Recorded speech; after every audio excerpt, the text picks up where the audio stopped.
শুরুতেই জানিয়ে দেব, ইউক্রেনের জ্বালানি অবকাঠামো লক্ষ্য করে রাশিয়ার বড় ধরনের হামলা, ধ্বংস হয়েছে জ্বালানি অবকাঠামো। জানিয়ে দেব, ন্যাটোতে যোগ দেওয়ার আগ পর্যন্ত ইউক্রেনে বিদেশি সেনা মোতায়েন চায় জেলেনস্কি। এদিকে নেতানিয়াহুর বিরুদ্ধে গ্রেফতারি পরোয়ানা কার্যকর করবে এবার ব্রিটেন। সর্বশেষ জানিয়ে দেব, চীন ও রাশিয়াকে ঠেকাতে এবার সামরিক প্রস্তুতি নিচ্ছে কানাডা। ইউক্রেনের জ্বালানি অবকাঠামো লক্ষ্য করে রাশিয়ার বড় ধরনের হামলা। ইউক্রেন জুড়ে জ্বালানি অবকাঠামো লক্ষ্য করে হামলা চালিয়েছে রাশিয়া। রাতে বেশ বড় পরিসরে হামলা চালিয়েছে মস্কো।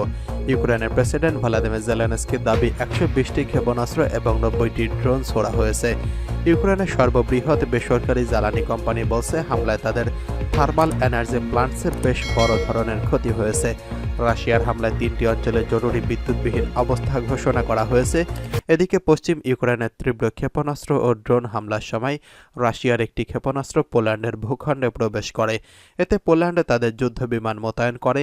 ইউক্রেনের রাষ্ট্রীয় জরুরি পরিষেবা সংস্থা বলছে, রাশিয়ার ড্রোন হামলায় ম্যাকলাইভ শহরের 2টি নারী নিহত হয়েছেন। রাশিয়ার ড্রোন হামলায় এক শহরের 2 নারী নিহত হয়েছেন আর আহত হয়েছেন অন্তত 6 জন।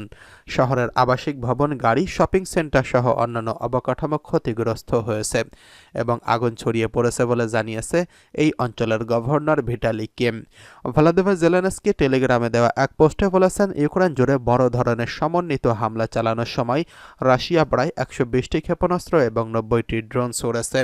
তিনি বলেছেন, মস্কো তার জ্বালানি অবকাঠামো লক্ষ্য করে হামলা চালাচ্ছে। প্রেসিডেন্ট স্বীকার করেন, অনেক অঞ্চলে বিদ্যুৎ নেই, মেরামত চলছে। তিনি আরও বলেছেন, ইউক্রেনের আকাশ প্রতিরক্ষা ব্যবস্থা রাশিয়ার চালানো বৃহৎ হামলার সময় 140টিরও বেশি লক্ষ্যবস্তু ধ্বংস করতে সক্ষম হয়েছে। এসবের মধ্যে ক্ষেপণাস্ত্র ও ড্রোন হামলাও হয়েছে। রাশিয়ান ক্ষেপণাস্ত্র ও ড্রোন ছোড়ার পর ইউক্রেন জুড়ে হামলার সাইরেন বেজে ওঠে। দেশটি এই ধরনের অনেক হামলার সম্মুখীন হয়েছে, কিন্তু সেপ্টেম্বরের শুরুর পর এটি ছিল সবচেয়ে বড় সমন্বিত হামলা। এদিকে ন্যাটোতে যোগ দেওয়ার আগ পর্যন্ত ইউক্রেনে বিদেশি সেনা চায় জেলেনস্কি। ইউক্রেনের প্রেসিডেন্ট ভ্লাদিমির জেলেনস্কি রাশিয়ার বিরুদ্ধে চলমান যুদ্ধে কূটনৈতিক সমাধানের পক্ষে মত প্রকাশ করেছেন। একই সঙ্গে তিনি ইউক্রেনের ন্যাটো সামরিক জোটে যোগ দেওয়ার আগ পর্যন্ত বিদেশি সেনা মোতায়েন চেয়েছেন এবং এই প্রস্তাব পুনরায় উত্থাপন করেছেন। জার্মানি বিরোধী নেতা ফ্রিডরিশ মের্জের সঙ্গে যৌথ সংবাদ সম্মেলনে জেলেনস্কি এই মন্তব্য করেছেন। ব্রিটিশ বার্তা সংস্থা রয়টার্স এই খবর জানিয়েছেন। ডোনাল্ড ট্রাম্প আগামী 20 জানুয়ারি যুক্তরাষ্ট্রের প্রেসিডেন্ট হিসেবে দায়িত্ব নেওয়ার প্রাক্কালে কিয়েভের এই অবস্থান যুদ্ধ আলোচনায় ইউক্রেনের বাড়তি প্রস্তুতির ইঙ্গিত দিচ্ছে।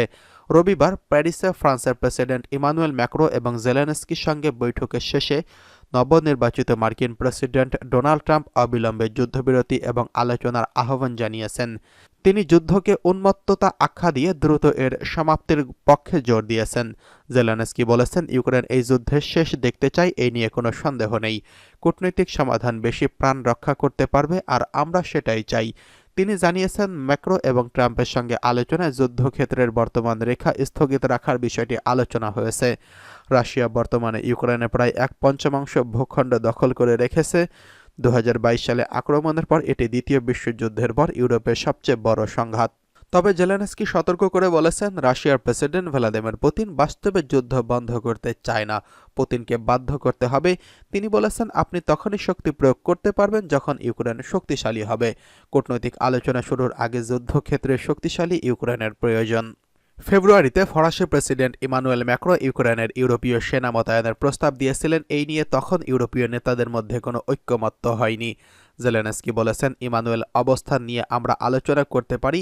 তিনি এমন কিছু সেনা মোতায়েনের প্রস্তাব করেছেন যা ইউক্রেনের নিরাপত্তা দিতে পারে যতদিন না ইউক্রেন ন্যাটোতে যোগ দিচ্ছে।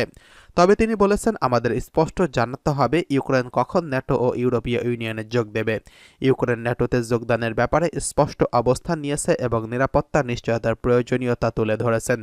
জেলেনস্কি প্রশ্ন তুলেছেন, যদি কোনো বিরতি ঘটে, ইউক্রেন যদি কখনো ন্যাটোতে না থাকে, এমনকি আমন্ত্রণ থাকলেও যদি সদস্যপদ না মেলে, তবে আমাদের নিরাপত্তার নিশ্চয়তা কে দেবে? রাশিয়া বরাবরই ইউক্রেনের ন্যাটো সদস্যপদের বিরোধিতা করে আসছে এবং একে নিজের নিরাপত্তা ও অগ্রহণযোগ্য হুমকি বলে মনে করা হচ্ছে। সংবাদ সম্মেলনে জেলেনস্কি বলেছেন তিনি বিদায়ী প্রেসিডেন্ট জো বাইডেনের সঙ্গে ন্যাটো সদস্য পদ নিয়ে আলোচনার জন্য যোগাযোগ করার পরিকল্পনা করছেন। তিনি বলেছেন, আমি বাইডেনের সঙ্গে শিগগিরই কথা বলতে চাই এবং ন্যাটোতে যোগদানের আমন্ত্রণের প্রসঙ্গ উত্থাপন করব। এদিকে নেতানিয়াহুর বিরুদ্ধে গ্রেফতারি পরোয়ানা কার্যকর করবে ব্রিটেন। ইসরায়েলি প্রধানমন্ত্রী বেঞ্জামিন নেতানিয়াহুর বিরুদ্ধে আন্তর্জাতিক অপরাধ আদালতের গ্রেফতারি পরোয়ানা কার্যকর করবে ব্রিটেন। হেগ ভিত্তিক এই আন্তর্জাতিক আদালত গত বৃহস্পতিবার গাজা সংঘাতে যুদ্ধ অপরাধ এবং মানবতার বিরুদ্ধে অপরাধের অভিযোগে নেতানিয়াহুর বিরুদ্ধে গ্রেফতারি পরোয়ানা জারি করা হয়। ইসরায়েল এবং যুক্তরাষ্ট্র এই পদক্ষেপের নিন্দা জানিয়েছেন। ব্রিটিশ প্রধানমন্ত্রীর দপ্তরের একজন মুখপাত্র সংবাদ মাধ্যমকে বলেছেন, যুক্তরাজ্য দেশীয় ও আন্তর্জাতিক আইনের জন্য তার নির্ধারিত আইনি বাধ্যবাধকতাগুলোকে সর্বদা সম্মান পালন করবেন। তিনি জানিয়েছেন, আইসিসির গ্রেফতারি পরোয়ানার সাথে সম্পর্কিত অভ্যন্তরীণ প্রক্রিয়া কখনোই যুক্তরাজ্যে ব্যবহার করা হয়নি, কারণ এখন পর্যন্ত কোনো ব্যক্তি এমন ব্রিটেনে আসেনি যাদের উপর আইসিসির পরোয়ানা আছে। এর আগে হোম সেক্রেটারি ইয়োভেট কোপার বলেছেন, এই পরোয়ানা নিয়ে তার মন্তব্য করার যথার্থ হবে না, কারণ আইসিসি একটি স্বাধীন প্রতিষ্ঠান। কুপার সংবাদ মাধ্যমকে বলেছেন, আমরা আন্তর্জাতিক আইনে সর্বদা সম্মানিত করছি, তবে তারা যেসব মামলা নিয়ে কাজ করছে তা সাধারণত কখনোই ব্রিটিশ আইনি প্রক্রিয়ার অংশ হয়নি। তবে আমি বলতে পারি, যুক্তরাজ্য সরকারের অবস্থান হলো গাজা যুদ্ধবিরতির দিকে মনোযোগ দেওয়া উচিত। লেবার এমপি এমিলি থর্নবেরি বলেছেন, যদি নেতানিয়াহু ব্রিটেনে আসে তবে আইসিসির গ্রেফতারি পরোয়ানায় তাকে গ্রেফতারের আমাদের বাধ্যবাধকতা রয়েছে। এটি কোনো প্রশ্ন নয়, আমরা বাধ্য, কারণ আমরা আইসিসির সদস্য। এখন পর্যন্ত Netherland, Switzerland, Ireland, Italy, Sweden, Belgium এবং নরওয়ে ঘোষণা করেছে যে তারা আইসিসির গ্রেফতারি পরোয়ানা মেনে চলবে। তবে ফ্রান্স জানিয়েছে যে পরোয়ানাটি বৈধ, তবে ইসরায়েলি নেতানিয়াহুকে গ্রেফতার করা আইনগতভাবে জটিল হবে। এদিকে হাঙ্গেরির প্রধানমন্ত্রী ভিক্টর আরবান নেতানিয়াহুকে বুদাপেস্টে আসার আমন্ত্রণ জানিয়ে বলেছেন, আইসিসির গ্রেফতারি পরোয়ানা ইইউ এবং ন্যাটো সদস্য এবং এই রাষ্ট্রে কোনো প্রভাব ফেলবে না। এদিকে চীন রাশিয়াকে ঠেকাতে কানাডার সামরিক প্রস্তুতি। গেল এক দশকে বিশ্বের ভূরাজনৈতিক পাল্টাছে অবিশ্বাস্য গতিতে। দীর্ঘদিনের নিরপেক্ষ নীতি ত্যাগ করে সামরিক জোট ন্যাটোতে যোগ দিয়েছে ফিনল্যান্ড ও সুইডেন। এরই মধ্যে রাশিয়ার বিরুদ্ধে নতুন সামরিক নীতি গ্রহণ করেছে আরেক মার্কিন মিত্র। মূলত আর্কটিক মহাসাগরে রুশ উত্থান ঠেকাতে এই নতুন নিরাপত্তার নীতিমালা নিয়ে এসেছে উত্তর আমেরিকার দেশ কানাডা। একই সঙ্গে চীনের প্রভাব ঠেকানোর কৌশলও প্রণয়ন করেছে তারা। মনে করা হচ্ছে আগামী বিশ্ব নতুন এক রাজনৈতিক এবং সামরিক সমীকরণের মুখোমুখি হতে চলেছে। আল জাজিরায় প্রকাশিত এক প্রতিবেদনে বলা হয়, আর্কটিক মহাসাগরকে কেন্দ্র করে নিজেদের নতুন নিরাপত্তার নীতিমালা প্রকাশ করেছে মার্কিন সীমান্তবর্তী দেশ কানাডা। জলবায়ু পরিবর্তনের কারণে নিজ ভূখণ্ডের পরিবর্তন এবং ক্রমবর্ধমান ভূরাজনৈতিক উত্তেজনার প্রেক্ষিতে এই পরিকল্পনা প্রকাশ করেছে অটোয়া। এতে রাশিয়া ও চীনের সাম্প্রতিক পদক্ষেপগুলোর কথা বিশেষভাবে উল্লেখ করা হয়েছে। কানাডায় প্রকাশিত নিরাপত্তার নীতিমালায় বলা হয়, আর্কটিক মহাসাগর এবং উত্তর আমেরিকার আকাশসীমায় রুশ বাহিনীর ক্রমবর্ধমান উপস্থিতি কানাডার নিরাপত্তাকে হুমকির মুখে ফেলেছে।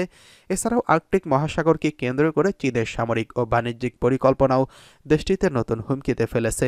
দীর্ঘদিন ধরে আর্কটিক মহাসাগরকে সামরিক কার্যক্রম থেকে দূরে রাখতে অংশীদারদের সঙ্গে কাজ করে যাচ্ছিল কানাডা, তবে রাশিয়া ও চীন পদক্ষেপের কারণে অঞ্চলটি আর চিন্তামুক্ত নয় বলে মন্তব্য করেছে অটোয়া।